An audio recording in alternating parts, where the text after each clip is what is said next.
अस्सलाम वालेकुम स्टूडेंट्स, कैसे हैं आप? ठीक है, उम्मीद करते हैं यकीनन आप ठीक होंगे। तो आज का लेक्चर जो हम स्टार्ट करते हैं ना, लास्ट टाइम जहाँ पे हमने एंड किया था वहीं से आज हम स्टार्ट करेंगे। लास्ट टाइम स्टूडेंट हमने जो स्टडी किया था, अगर आपको याद हो, हमने पढ़ा था कि फ़ंक्शन क्या चीज़ है। ठीक है, फंक्शन को स्टडी किया था। फंक्शन के बाद टाइप्स ऑफ जो फंक्शन पढ़ी थी हमने, एक अलजेब्रिक फंक्शन क्या होते हैं हमारे पास। ठीक है, अलजेब्रिक फ़ंक्शन के बाद हमने अलजेब्रिक फ़ंक्शन के अंदर जो ख़ास चीज़ जो स्टडी की थी वो थी हमारे पास पॉलिनोमियल फ़ंक्शन। ठीक है, पॉलिनोमियल फ़ंक्शन को अच्छी तरह से अंडरस्टैंड किया था। तो आज हम उसी पॉलिनोमियल से आगे कंटिन्यू करते हैं। ठीक है, मींस के आज हम उसी टाइप्स ऑफ फंक्शन को आगे कंटिन्यू करेंगे। ठीक है, हमने जो स्टडी किया था लास्ट टाइम के टाइप्स ऑफ फंक्शन में अलजेब्रिक फ़ंक्शन के हमारे पास। ठीक है, अलजेब्रिक फ़ंक्शन के बाद हम नेक्स्ट जो स्टडी किया था पॉलिनोमियल फ़ंक्शन, और पॉलिनोमियल के बाद आज जो हम स्टडी करेंगे, मतलब आज आप समझ लें टाइप नंबर 3 हमने स्टडी करनी है। टाइप 3 हमारे पास होगी कि लीनियर फंक्शन, लीनियर फंक्शंस।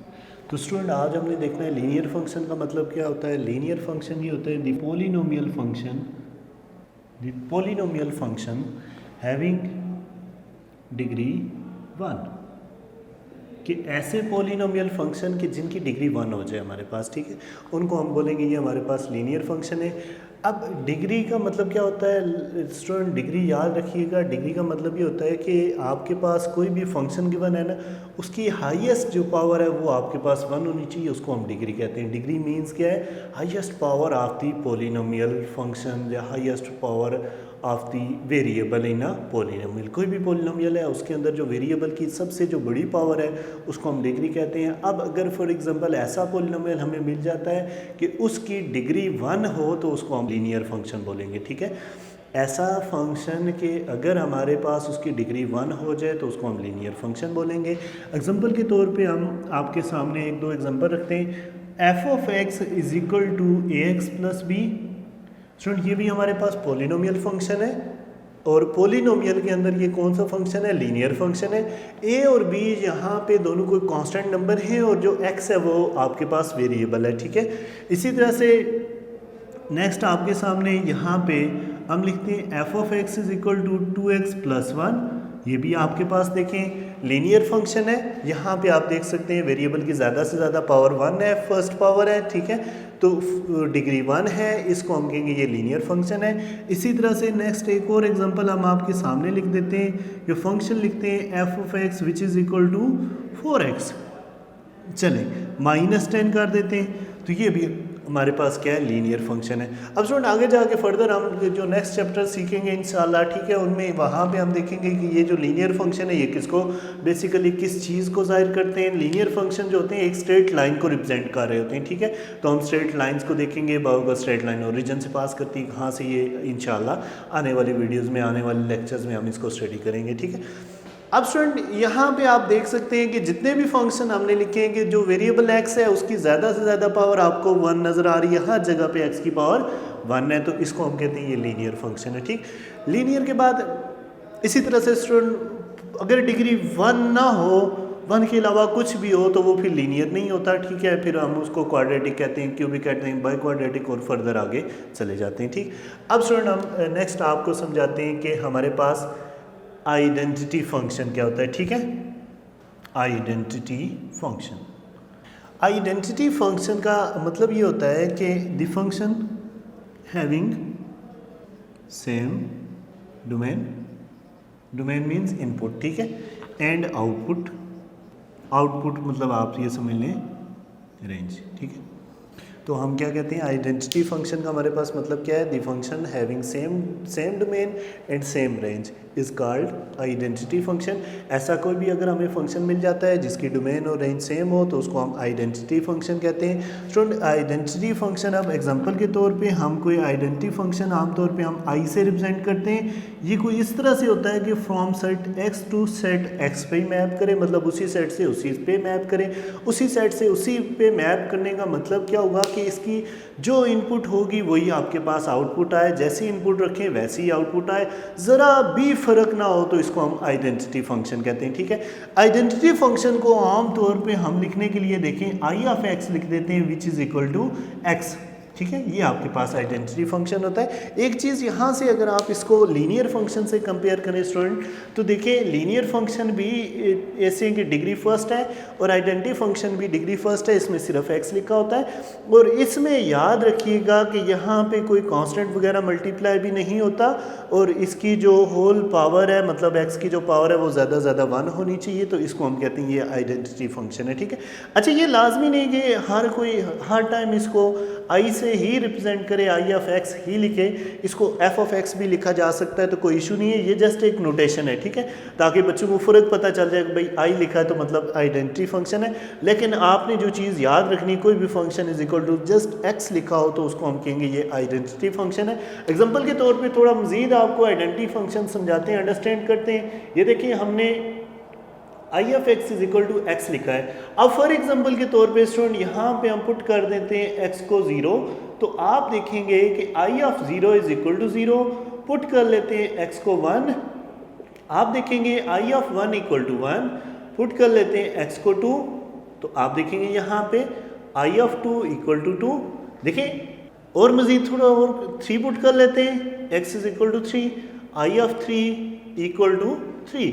यकीनन यहाँ तक आपको कोई ना कोई बातें मज़ीद समझ आ गई होंगी। यहाँ तक आप देखिए ये जो आपने यहाँ पे होता है ना, ये इनपुट होता है और ये जो इसका आंसर आ रहा होता है ये इस साइड पे आपके पास राइट साइड पे ये सारे आउटपुट्स होते हैं। ठीक है, ये रेंज की वैल्यूज़ होती हैं, आउटपुट्स होती हैं। आप देखिए हमने x रखा 1, ये इनपुट रखी, आउटपुट भी देखिए 1, 2 रखा, आउटपुट भी 2, 3 रखा, आउटपुट भी 3।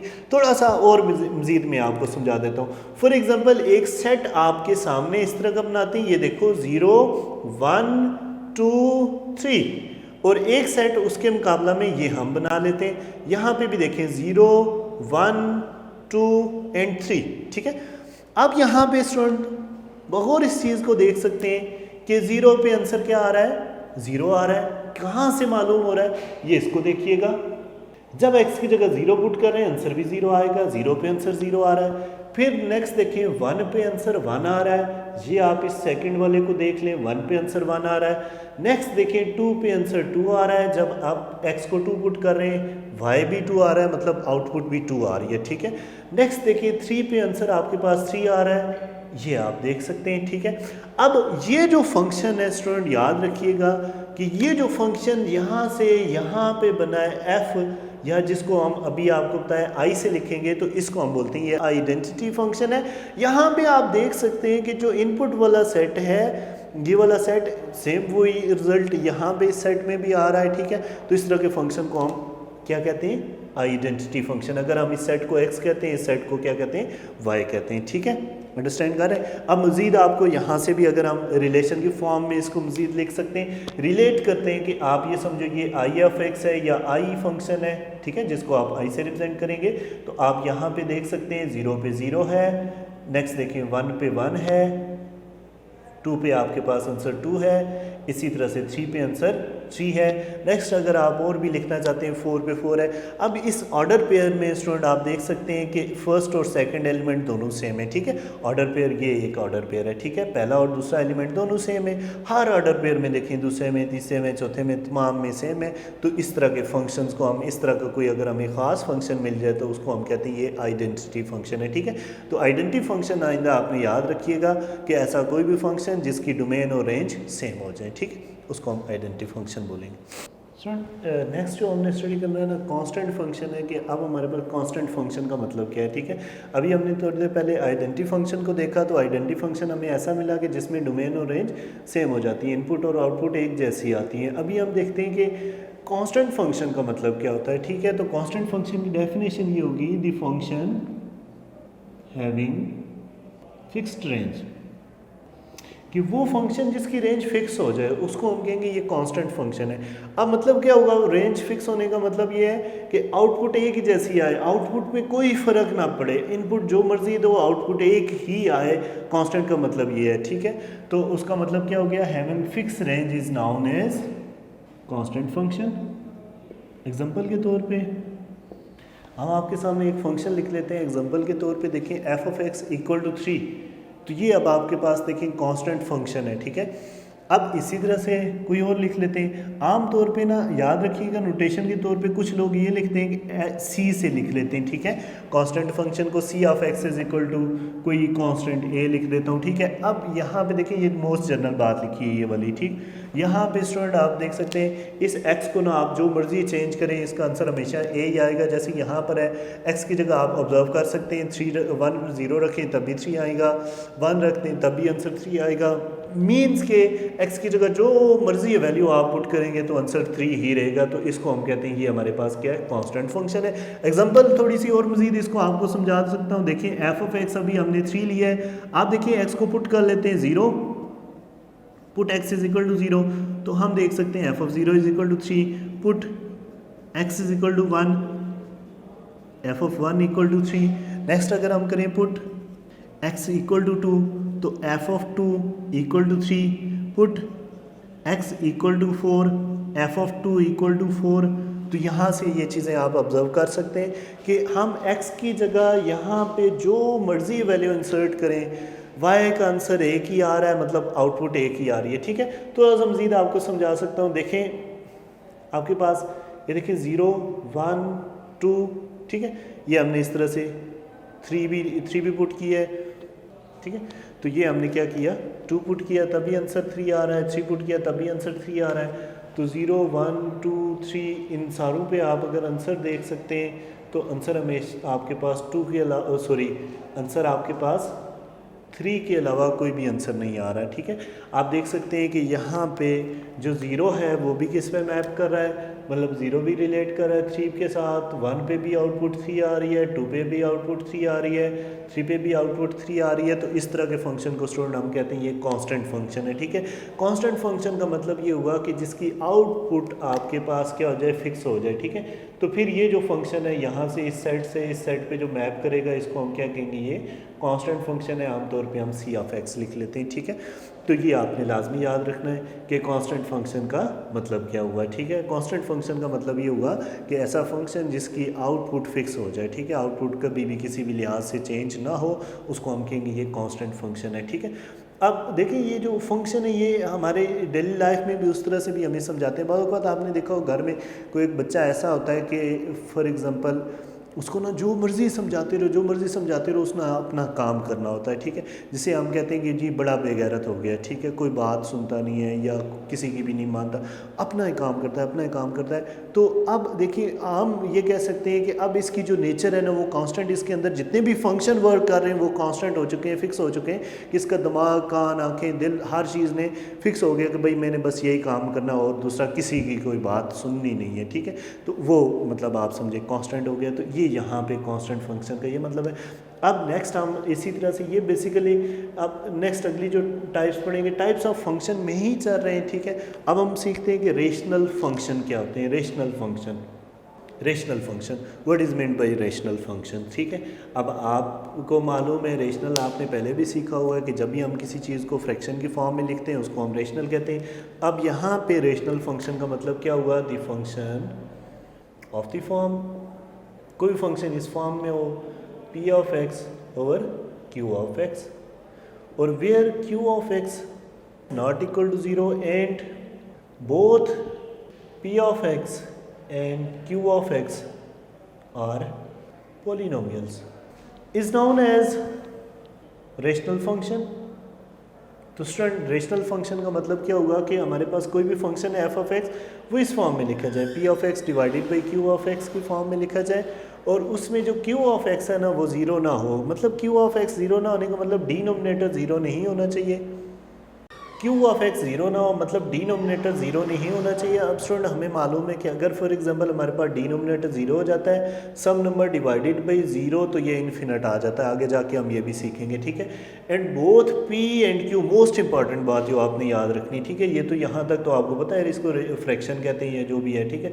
Rational fraction p by q की फॉर्म में लिखा जा सके, ठीक है। और बोथ जो p और q है ना ये दोनों पॉलिनोमियल होने चाहिए, ठीक है। ये शर्त लाजमी याद रखिएगा कि इसमें p और q दोनों पॉलिनोमियल होंगे तो तब भी जाके ये रेशनल बनेगा। अगर फॉर एग्जांपल किसी क्वेश्चन में p और q में से कोई एक भी पॉलिनोमियल नहीं होता तो वो फिर आपके पास रेशनल फंक्शन नहीं होगा, याद रखिएगा, ठीक है।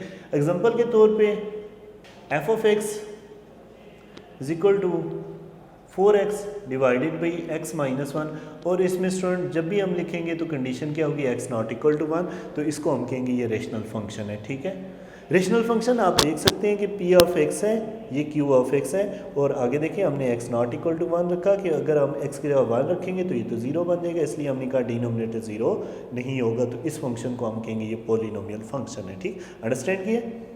इसी तरह से मज़ीद और भी आप लिख सकते हैं, बहुत सारे ऐसे फंक्शन लिख सकते हैं। फॉर एग्जांपल हम लिखते हैं 4x cube plus 8x plus 1 divided by x square plus 1, ये भी आपके पास रेशनल फंक्शन है। ठीक है, तो इस तरह के तमाम फंक्शंस को हम क्या कहते हैं, ये रेशनल फंक्शन होंगे। ठीक है, और इसमें जब यहाँ पे कंडीशन लगेगी ना कि आप कह रहे हैं कि बेसिकली ये है कि x square not equal to -1, तो उसका मतलब x not equal to plus minus iota. ठीक है, इस केस में जो एक्स है डिनोमिनेटर वो अयोटा के फॉर्म में नहीं लिखना। ठीक है, लेकिन जाहिर सी बात है हम अभी जो फंक्शंस हैं उनको रियल नंबर लाइन पे डिफाइन करते हैं। ठीक है, तो अयोटा को आपने कोई डिस्कस करने की ज़रूरत नहीं, सिंपली आप ये याद रख लें कि x square not equal to -1 के एक्स स्क्वायर को आपने -1 नहीं रख देना, बाकी जो मर्जी वैल्यू रखते रहो ये डिफाइन ही होगा। ठीक, नेक्स्ट रेशनल के साथ ना जो आप चीज़ सीखते हैं कि इरेशनल फंक्शन क्या होता है, यहीं से आपको समझा देता हूँ। इरेशनल का मतलब क्या होगा स्टूडेंट,